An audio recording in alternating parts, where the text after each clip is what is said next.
माघ मास महात्म्य कथा द्वितीय अध्याय। जय श्री राधे कृष्णा।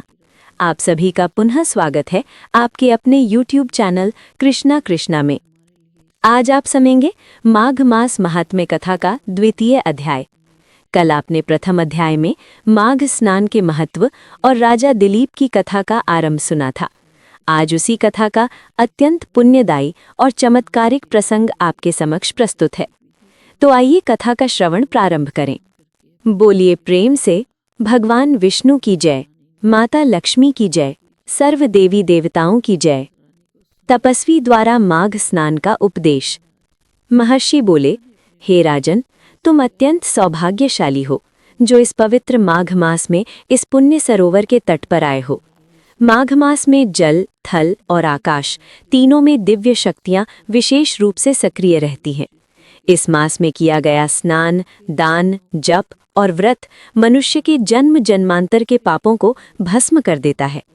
हे राजन, जो मनुष्य माघ मास में नित्य प्रातःकाल पवित्र जल में स्नान करता है वो अनजाने में किए गए महापापों से भी मुक्त हो जाता है। माघ स्नान का अद्भुत फल। तपस्वी बोले, माघ मास में स्नान करने वाला मनुष्य यदि निर्धन भी हो तो उसके जीवन से दरिद्रता स्वयं भाग जाती है। यदि कोई रोगी हो तो उसके रोग धीरे धीरे नष्ट होने लगते हैं। यदि कोई संतानहीन हो तो उसे संतान सुख की प्राप्ति होती है। और यदि कोई भक्ति मार्ग का पथिक हो तो उसे भगवान श्री हरि का साक्षात्कार प्राप्त होता है। हे राजन, माघ मास में केवल एक बार श्रद्धा से किया गया स्नान हजारों यज्ञों के समान फल देता है। पूर्व जन्म का रहस्य।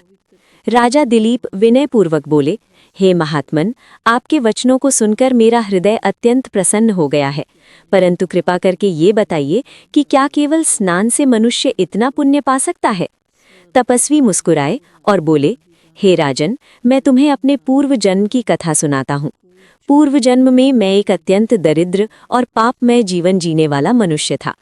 अज्ञानवश मैंने अनेक पाप किए, न दान किया न धर्म का पालन किया, परंतु एक बार अनजाने में ही माघ मास में एक सरोवर में स्नान कर लिया। उस समय मेरे मन में न कोई व्रत था न कोई संकल्प, केवल जल स्पर्श मात्र था।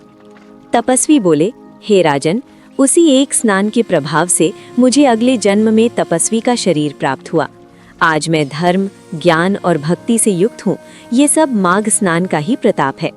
इसलिए हे राजन, जो मनुष्य माघ मास का अपमान करता है वो स्वयं अपने सौभाग्य का नाश करता है, और जो श्रद्धा से इस मास का पालन करता है उसके जीवन में भगवान स्वयं निवास करने लगते हैं।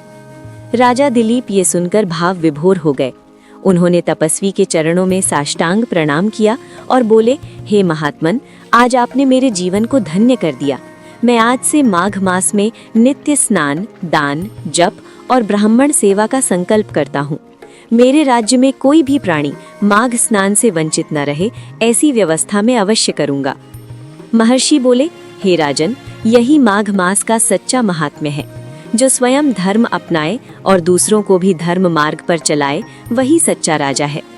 इसी के साथ माघ मास महात्म्य कथा का द्वितीय अध्याय यहाँ पूर्ण होता है। तो बोलिए प्रेम से भगवान विष्णु की जय, माता लक्ष्मी की जय, सर्व देवी देवताओं की जय। अगले भाग में आप सुनेंगे माघ मास महात्म्य कथा का तृतीय अध्याय, जिसमें दान, व्रत और मौन का अद्भुत महत्व बताया जाएगा। यदि आप धर्म, भक्ति और पौराणिक कथाएं प्रतिदिन सुनना चाहते हैं तो कृष्णा कृष्णा चैनल को अभी सब्सक्राइब करें और बेल आइकॉन अवश्य दबाएं। जय श्री राधे कृष्णा।